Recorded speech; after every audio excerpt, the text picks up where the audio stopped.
Boy, the more I'm hearing about the Pfizer data and all that, I just want to make sure, once again, I had somebody pull this.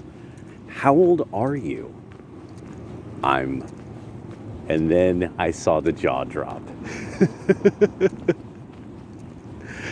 So almost every single person I've worked with now, almost every woman I've worked with has called out for COVID, multiple times.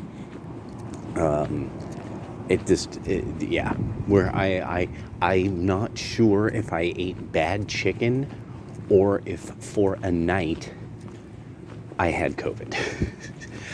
Have no idea. All I know is that hella people around me had it. It fucked them up, laid them out. Some people can't taste things. Me, doing fine. What do I tell people? Take a kung fu class. Boom. Human performance is human performance is human performance. Even though I know a lot of this has to do with just raw genetics, it's just one of these things like, I'm sorry. There's just a point at which it does start to become this thing of like, no, a lot of you obviously have really weak immune systems. You're doing things with your body and your mind that are making your immune system weak. You are not doing what is scientifically known to keep you from getting ill. And this is why I don't teach Kung Fu. This is why I don't teach Kenpo. This is why I don't teach. This is also a big reason I stopped being a personal trainer and a massage therapist and all of it. You know all these secrets, you dedicate all this time to it. People stand there looking at you. They give you money. They're like, wow, this thing you're teaching me is so great. They give you money, then they won't do it. And then they get sick. And you're like, are you doing the practices that keep you well? No. Then, well, that's why you got sick.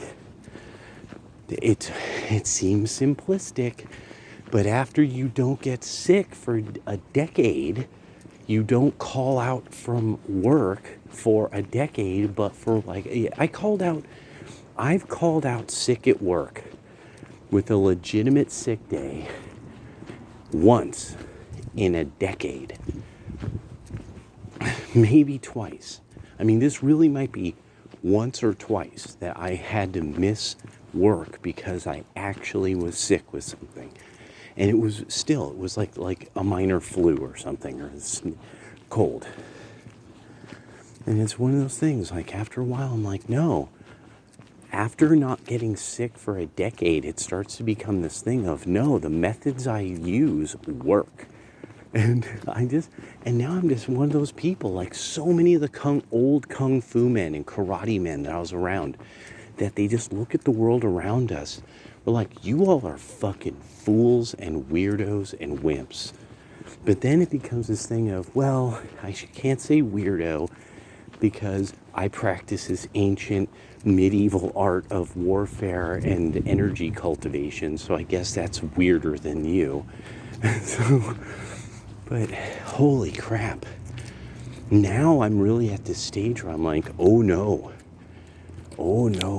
keep the secret here, keep the secret. Keep it secret, keep it safe.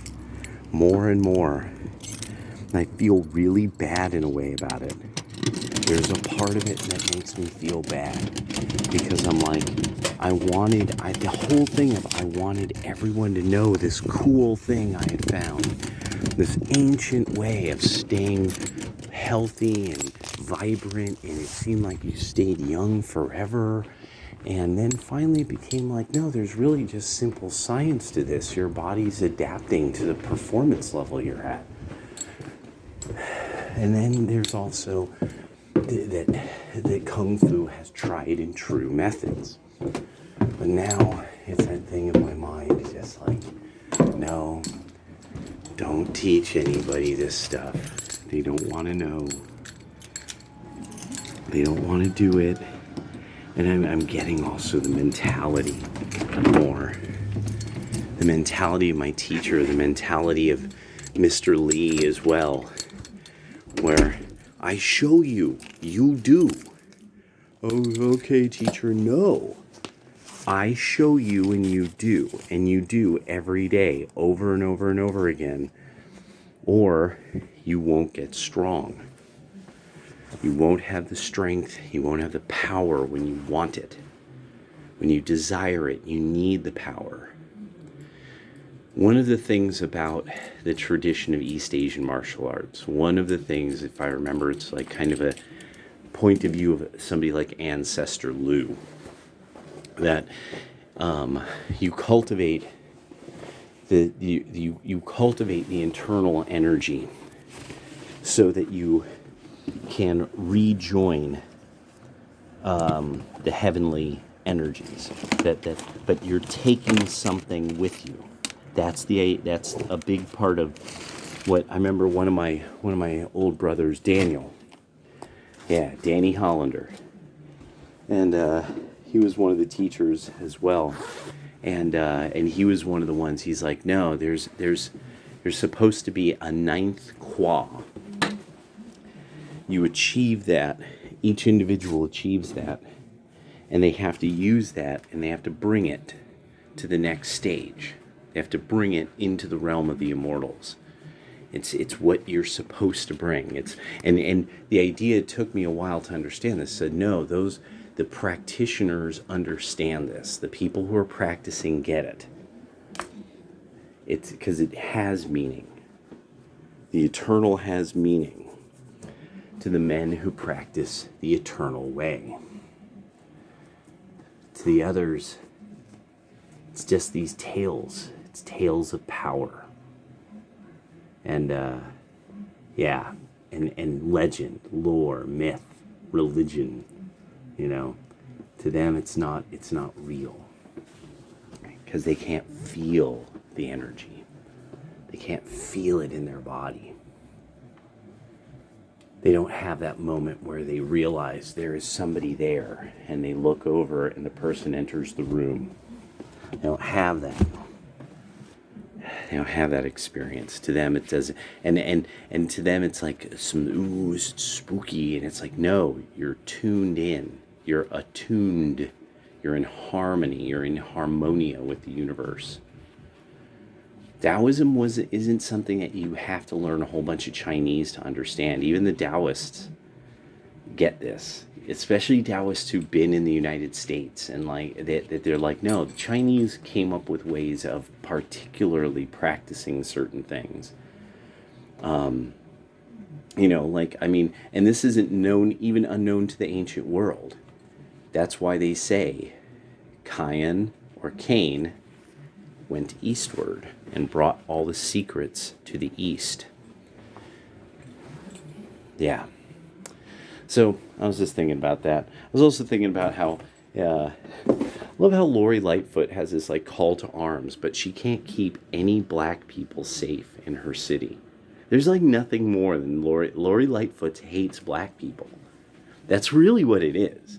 Lori Lightfoot really hates black people because she's such an ugly, weird, incompetent lesbian, and so she knows she doesn't really fit into like all kinds of classes of people, professionals, good-looking people, black people that are likable, successful black people, moms, black women who are women, they've had children, they're a wife to a man. It's Lori Lightfoot doesn't know what that's like, so that's a separate world from hers. She's in this world of these shelf-dwelling, fat loser activist bitches, these and communists, these worthless communists. And I just really love, now, it's like, if they, like black people don't need the Klan when they have BLM and Lori Lightfoot. With Lori Lightfoot around, who needs the Klan? With BLM around, who needs the fucking Klan? No. All right. Peace.